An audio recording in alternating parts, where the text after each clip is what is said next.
Alright guys, so welcome back ulit dito sa aking channel. So for today's video guys ay gusto kong i-share sa inyo na to or isang platform na to or sabihin na natin business kung gaano to siya ngayon guys ka trending or kasikat sa social media. Maybe iba sa inyo ay alam na to, so huwag nyo na lang panoorin yung video to, or iba sa inyo nakapag-register na. So dito guys ay unahan ko na kayo ha. Ito po siya talaga ay investment platform at medyo malaki po talaga yung puhunan. So dito, sa gusto lang naman na mamuhunan ay so ituturo ko sa inyo ngayon guys kung mayroon kayong mga 5 to 10,000 dyan na puhunan, or kung gusto nyong palaguin kaysa ilagay nyo sa bangko na hindi naman tumubo na ganun kalaking halaga ng 7 to 12%. So much better kung magsimula kayo dito sa platform na to. So ang pangalan ng website na to guys ay ito si Sitaw. So si Sitaw guys ay isa siyang dropshipping company. So gaya ng isang Lazada, Shopee, yan, parang ganun siya na magbibenta rin tayo dito ng magsisell tayo dito ng mga iba't ibang products nila like clothing, mga sportswear, mga lahat, basta iba't ibang product din. Kung ano yung mga product ng Lazada or Shopee, so ganun din dito sa kanila. So ngayon guys ay ituturo ko sa inyo kung paano mag-create ng account dito. Ito ay sa mga interesado lang naman, at kung willing kayong mamuhunan, so pwede kayo dito guys. So una, mag-create lang kayo ng account dito, which is your first name, last name, middle name, then email address. And then dito guys, pwede kayong maglagay ng referral code, which is dapat rin talaga guys ay meron kayong referral code para may mag-guide sa inyo kung ano ang dapat yung gawin. Kasi dito kasi talaga hindi lang po basta nasasali tayo dito na hindi natin pinag-aralan, kasi business po to or pera po yung pinag-usapan natin dito. Hindi lang po to 1,000, 2,000, kundi ilang libo to ang pag-usapan natin dito. Di po ba?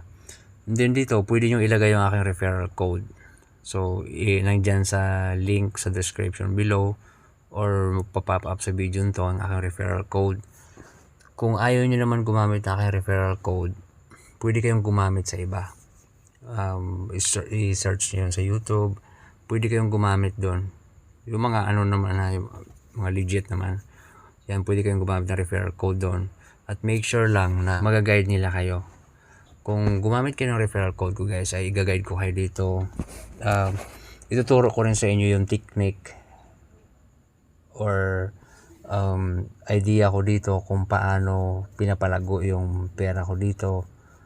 And then kung ano yung mga tinuturo sa akin ng aking account specialist dito ay ganoon din yung ituturo ko sa inyo. So ipo-forward ko sa inyo yung mga tinuturo niya sa akin via email. So i-assist ko rin kayo dito guys kung gamitin yung referral code ko, para hindi lang po basta-basta na ay sasali lang kayo dito na hindi nyo alam ang gagawin ninyo. Okay? So ang gawin nyo lang, maglagay kayo dito ng referral code, and then mag-create kayo ng password ninyo, then confirm nyo lang, and then tap nyo lang yung signing up, then mag-create na kayo ng account. So dito kasi may account na ako, hindi na ako pwedeng mag-create pa ng isa pa. And then pag-create nyo ng account, so syempre mayroon na kayong account dito. And then after that, i-submit nyo to, mag-create pa kayo dito ng store ninyo. So gumawa kayo ng pangalan ng store ninyo, or pwede naman basta masubmit nyo lang to, okay na yan. Okay, and then ang gagawin nyo dito, ipapakita ko sa inyo ngayon guys ang dashboard natin dito. So ngayon pag makapag-create na kayong account, mag-i-email sila sa inyo ng your store is already verified. Okay, parang ganito siya guys. Ilalagay ko sa inyo. Turo ko sa inyo yan. Your store is already verified. Ito yung itsura dito. Yan. Kailangan pagpasok nyo sa account nyo ay ganito na yung itsura ng store ninyo. Naka-verified na siya.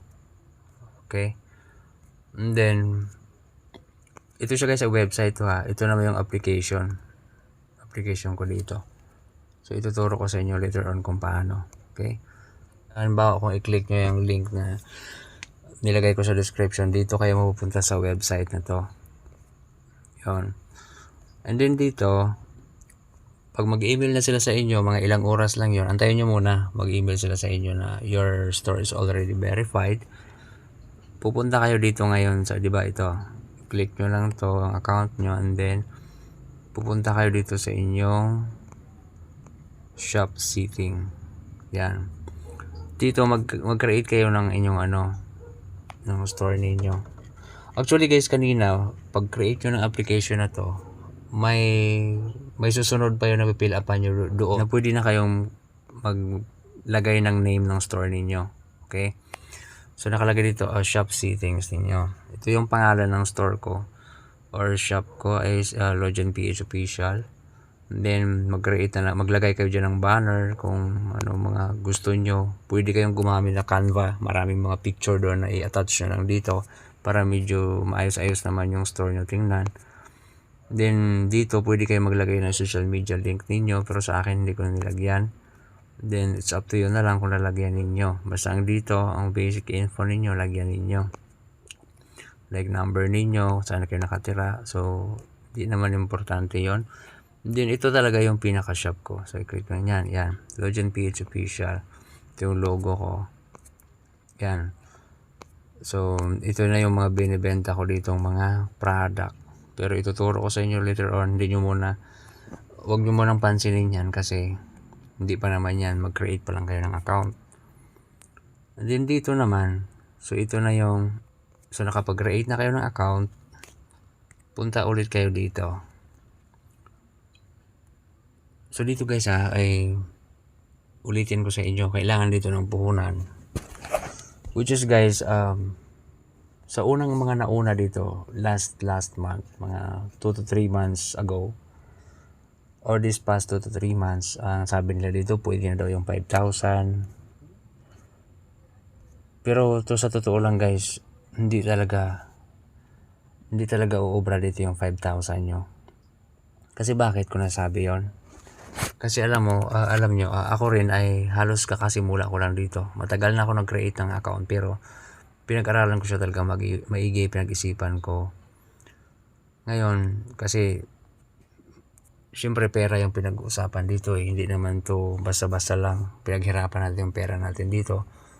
So usually guys, sa lahat ng video sa YouTube, maliban lang sa mga bashers ng mga tao na parang hindi naman maiwasan yon. Siguro sa mga nagpo-promote sa YouTube, mga 50 sila ay dalawa lang naman bashers doon. Yung mga mayroon talagang mga ganong tao.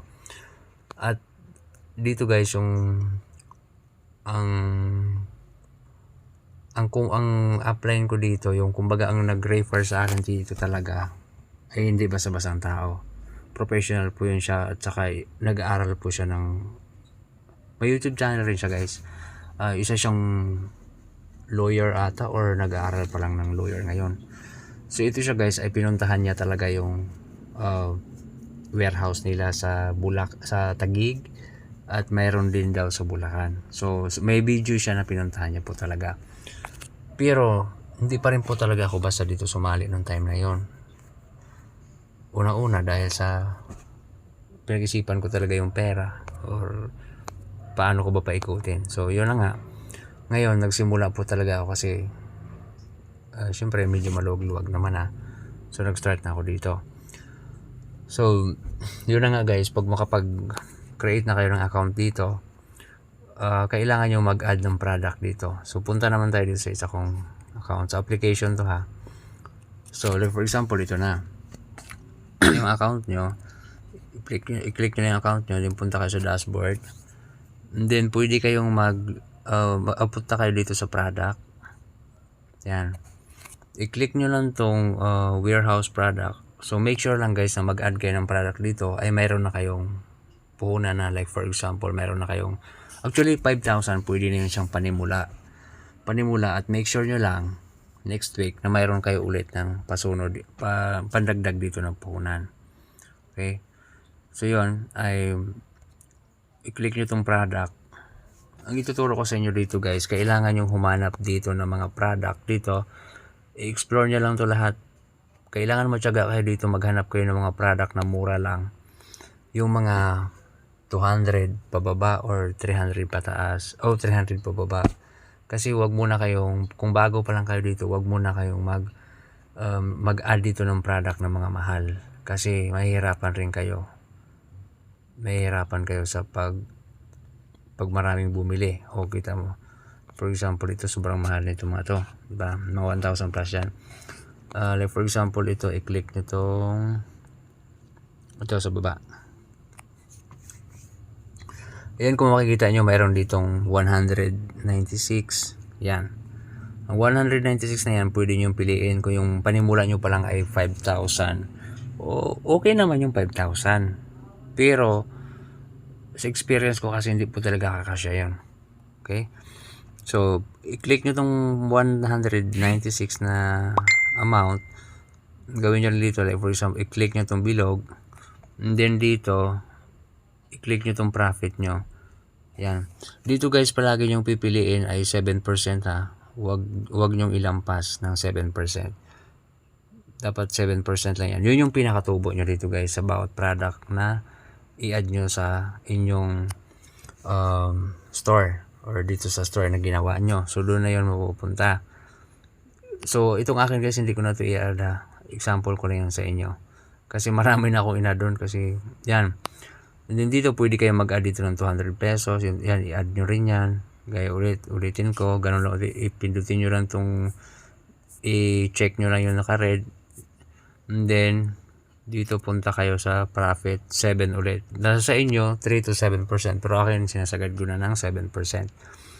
Yon. So pag gano'n na makalagay na yun doon na publish. So pindutin nyo lang yan. Di ba pag gano'n. Then pag pindot nyo nito, for example 7, i-confirm nyo lang and then i-click nyo lang yung publish. Hindi ko siya mag-click dito kasi baka mag-add doon ulit sa product ko. Sobrang dami ko ng pending orders dito. So yun na lang gagawin nyo. Then dapat matyaga talaga kayo dito maghanap ng murang halaga ito. 200. So yun yung i-click nyo. Ito may 194. So pumili kayo dyan. Ang piliin nyo dyan guys ay hanggang 10 lang. Okay? Kung maliit lang yung puhunan nyo, hanggang 10 lang. Pumili kayo kung may mas mababa pa. Patyaga kayo magpili dyan.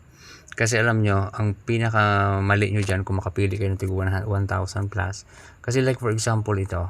Halimbawa, okay.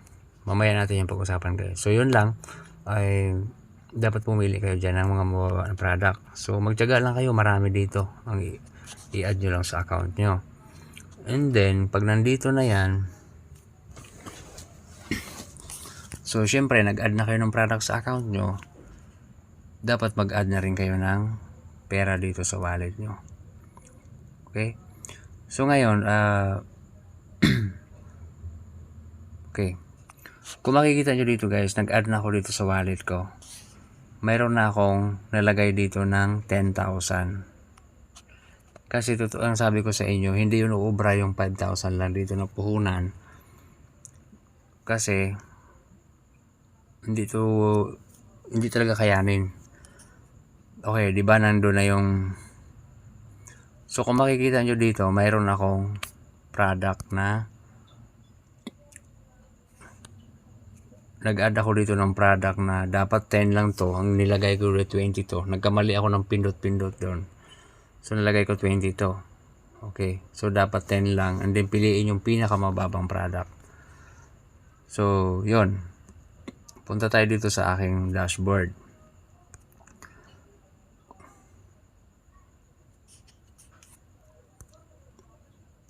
Okay. Kung may mga katanungan lang kayo guys sa bagong mag-register ay message lang kayo dito o mag-comment kayo dito.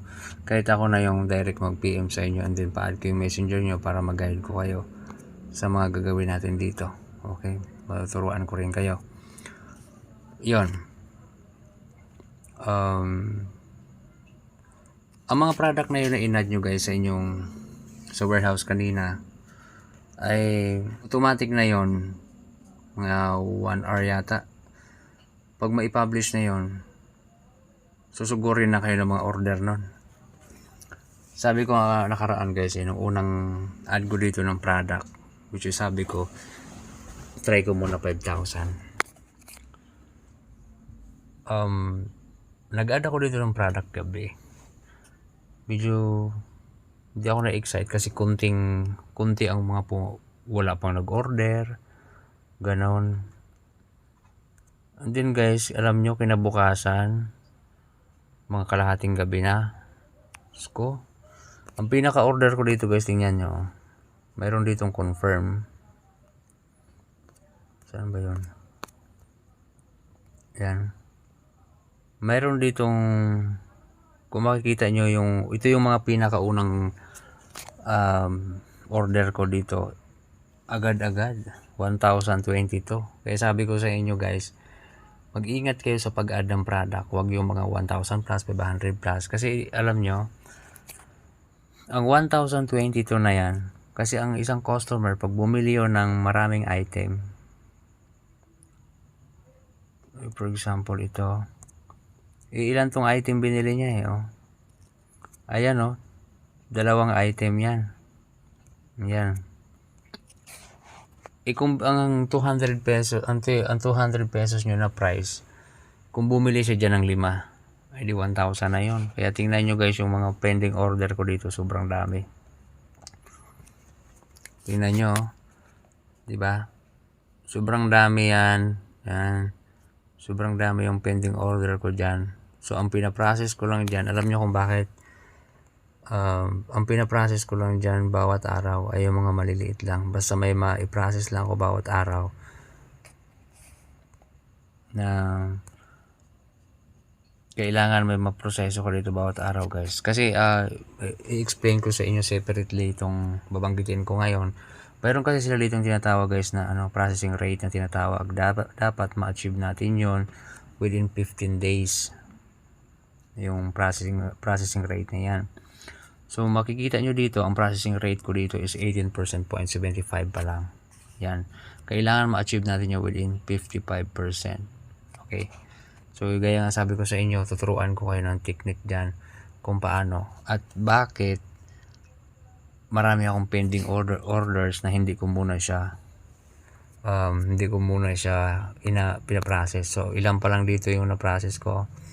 Pag nakalagay dito guys, confirm, ibig sabihin nabayaran ko na yan. Okay? Pag may order na kasi dun sa store nyo, dito na yung lalabas. I-click nyo tong order na yan. Yan. Pag may umorder na dun, dito yung lalabas. Ayan na. And then, pag once na ilalabas ng ganon, i-click nyo lang yung saan pa, example ko lang sa inyo paano ba tayo mag-process dito. Wala dito, mura lang eh. O isipin nyo guys, mayroon ditong ito, for example ito, mayroong bumili ng 250 no. Yan. Pumili lang kayo dyan guys, kasi sa kadami-daming order na yan, sobrang dami talaga umu-order. Diba? Hindi ko maintindihan ka, parang hindi naman kaganda yung mga, kahit anong ilagay nyo dyan na product, bibilhin at bibilhin talaga. For example ito, 215. I-tick lang natin to, yung yan, i-tick lang natin yan. Hindi ba nakalagay yan dyan, oh. So yun, then isa para masundan nyo. Pag once na gusto nyo na mag-process ng product dito, may mga order na kayo, dudumugin talaga kayo ng order dyan guys. Kahit ano pang product ilagay nyo dyan, dudumugin at dudumugin kayo ng mga orders kasi international kasi ito. Tingnan yung akin, oh, ang dami. Okay, so yan, pag once na nagano may umorder na sa inyo, diba ganon, pumili lang kayo dyan kung ano yung process nyo. i-tick nyo lang yan. And then, itong arrow na to. And then, i-tick nyo yung green. And then, i-click nyo lang tong payment pick up na yan. Okay? Pag click nyo yan ng payment pick up na yan, okay na yun. Hindi ko muna siya i-click ngayon guys kasi maaga pa. Sobrang dami ko na na-process kanina eh. Parang 6 na yun item. Ituturo ko sa inyo separately sa sunod kung bakit ko ginagawa yan. Huwag tayong masyadong overwhelmed dito na maraming order. Sige, process tayo ng process kasi budget na yung puhunan natin dito.